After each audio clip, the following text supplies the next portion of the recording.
Indonesia, sebuah negara yang kini dikenal sebagai rumah bagi lebih dari 270 juta jiwa, dengan keanekaragaman budaya, suku, dan bahasa yang luar biasa. Namun, tahukah kamu bagaimana nama Indonesia bisa terbentuk dan menjadi identitas bangsa yang kita kenal sekarang? Rano Sendekia. Nama Indonesia tidak muncul begitu saja dalam semalam. Sejarahnya panjang, penuh dengan pengaruh dari berbagai bangsa, dan sebuah perjalanan yang mencerminkan perjalanan bangsa ini sendiri. Awalnya, nama Indonesia berasal dari dua kata Yunani. Indos yang berarti India, dan Nesos yang berarti pulau. Jadi, jika diterjemahkan secara harfiah, Indonesia berarti Kepulauan India. Penamaan ini menggambarkan wilayah kita yang terletak di sekitar India, yang pada masa lalu dikenal sebagai pusat perdagangan dan peradaban di Asia. Pada awalnya, istilah ini tidak digunakan untuk menyebut Indonesia secara spesifik. Justru, istilah Indonesia atau Indonesia pertama kali muncul dalam catatan ilmiah yang ditulis oleh seorang ahli geografi dan etnografi asal Inggris bernama Sir James Richardson Logan pada tahun 1850-an. Logan menggunakan istilah ini dalam sebuah publikasi ilmiah, merujuk pada kepulauan yang ada di wilayah Asia Tenggara. Namun, pada saat itu, istilah ini belum menjadi nama resmi atau bahkan populer.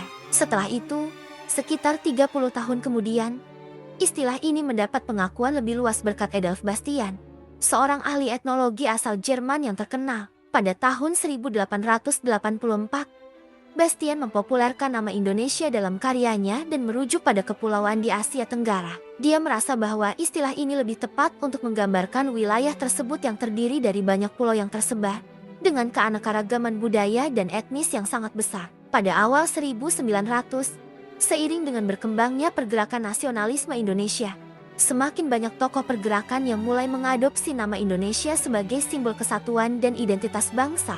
Salah satu tokoh yang paling berpengaruh dalam hal ini adalah seorang cendekiawan dan aktivis bernama Soekarno.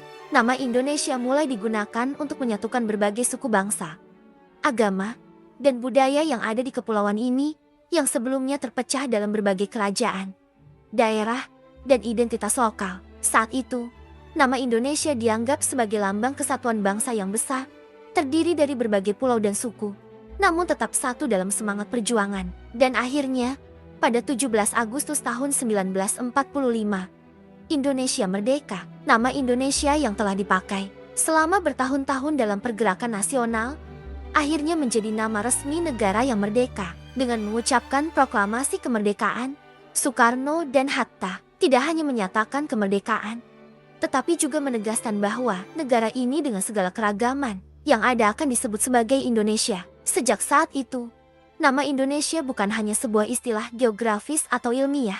Nama itu kini menjadi simbol kebanggaan, semangat persatuan, dan identitas nasional bangsa yang terdiri dari lebih dari 17.000 pulau, beragam suku bangsa, bahasa, dan budaya yang berbeda. Nama Indonesia sekarang mewakili lebih dari 270 juta orang, dari Sabang di ujung barat hingga Merauke di ujung timur, dari Miangas di utara hingga Pulau Rute di selatan. Kita adalah bangsa yang besar, penuh warna, dan kaya akan budaya, dan nama Indonesia adalah simbol dari semua itu. Jadi, teman-teman, sekarang kita tahu bahwa nama Indonesia tidak hanya muncul begitu saja. Nama ini adalah hasil dari perjalanan panjang yang penuh perjuangan, pemikiran, dan cita-cita besar para pendahulu kita. Sebuah nama yang menggambarkan persatuan, keberagaman, dan semangat perjuangan bangsa. Semoga video ini memberi kalian wawasan baru tentang asal-usul nama Indonesia. Jangan lupa untuk like, komen, dan subscribe jika kalian suka dengan video ini.